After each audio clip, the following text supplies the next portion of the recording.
Shalom, selamat pagi semua anak-anak ibu. Bagaimana semua kabarnya? Sehatkah? Puji Tuhan, semua anak-anak ibu sehat pagi hari ini sehingga bisa bertemu kembali dengan ibu dalam pembelajaran kita. Bertemu lagi dengan Ibu Helveria Lindawati Tampu Bolon di kelas pendidikan agama Kristen kelas 5. Kita akan masuk kepada pembelajaran kita hari ini.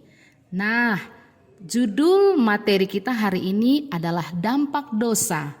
Nah, mari perhatikan apa-apa saja sih yang termasuk dalam dosa? Ada menyontek, ada iri hati, ada memfitnah, ada berbohong, mencuri, berkelahi, dan masih banyak lagi. Dosa itu berdampak bagi kita dan juga bagi orang lain. Nah, tahukah kamu apa itu dosa?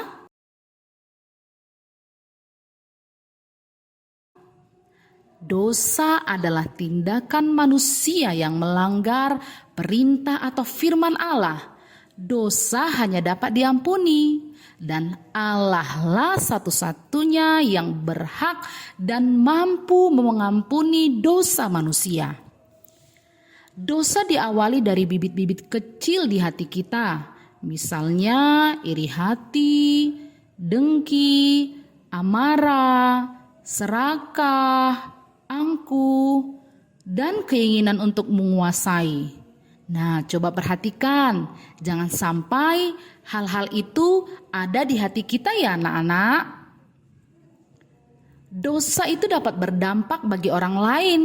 Misalnya sakit hati, permusuhan, kesedihan, kecewa, dan bahkan dosa itu bisa menyebabkan bunuh diri.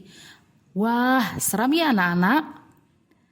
Setelah Adam dan Hawa keluar dari Taman Eden, Hawa melahirkan Kain dan Habel.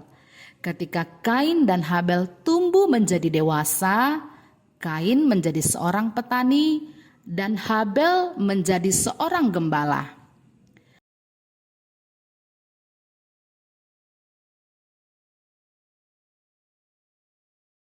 Adam dan Hawa mengajarkan Kain dan Habel agar berbakti kepada Allah. Salah satu caranya yaitu dengan mempersembahkan korban persembahan kepada Allah.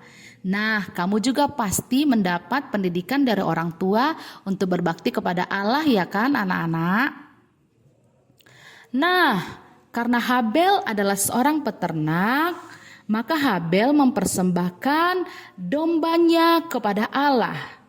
Dan Kain adalah seorang petani, maka Kain mempersembahkan peliharaannya kepada Allah.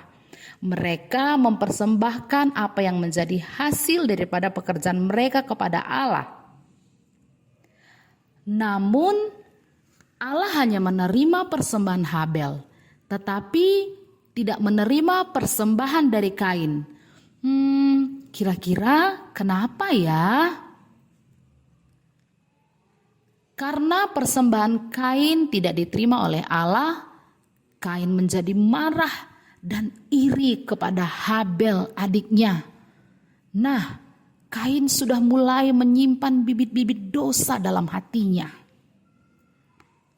Kain marah kepada Allah, sebab Allah hanya menerima persembahan daripada Habel, sementara persembahan Kain tidak diterima Allah. Itu membuat Kain menjadi sangat marah.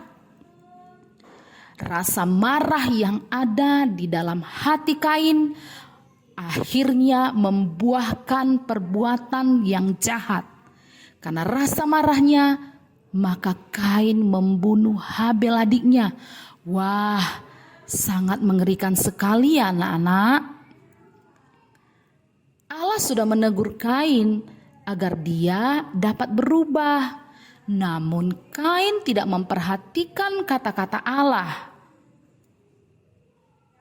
Dosa yang diperbuat daripada Kain pada akhirnya mendatangkan penghukuman bagi Kain.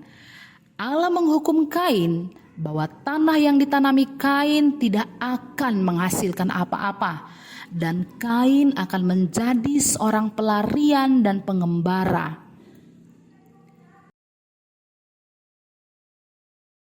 Namun Allah membuat suatu tanda pada dahi Kain agar Kain tidak seorang pun dapat membunuhnya. Sekalipun Kain sudah berbuat salah, Allah senantiasa menaruhkan kasih kepada anak-anaknya. Lewat cerita dari Kejadian pasal 4 ayat 1 sampai 16, kita akan belajar bagaimana sifat Allah. Pertama, Allah itu maha benar. Allah menerima Habel dan persembahannya. Mengapa? Karena persembahan Habel berkenan di hadapan Allah. Yang kedua, Allah itu maha suci. Allah membenci dosa. Allah menghukum Kain karena dia sudah berdosa. Kemudian Allah itu maha tahu. Sebelumnya Allah sudah bertanya kepada Kain tentang apa yang sudah diperbuat Kain terhadap adiknya Habel. Pertanyaan Allah bukan karena Allah tidak tahu. Allah sudah mengetahui bahwa Kain telah membunuh Habel. Allah hanya ingin mengetahui apakah Kain akan mengaku kesalahannya kepada Allah atau tidak. Kemudian Allah itu sumber rahmat. Allah menasihati Kain agar dia berbuat benar kepada Allah. Allah tidak mengizinkan seorang pun membunuh Kain. Itulah rahmat yang diterima Kain daripada Allah. Nah, anak-anak ibu, dosa hanya akan membawa pemisahan antara manusia dengan Allah. Karena dosa itu akhirnya hubungan kita dengan Allah menjadi renggang bahkan terpisah. Itulah dampak dosa bagi diri kita sendiri. Oleh karena dosa itu hanya akan memisahkan diri kita daripada Allah, maka kita harus memohon ampun kepada Allah dengan segala perbuatan kita. Baiklah kita memohon ampun kepada Allah, sebab hanya Allah satu-satunya yang dapat memberikan kepada kita keselamatan dan pengampunan dosa.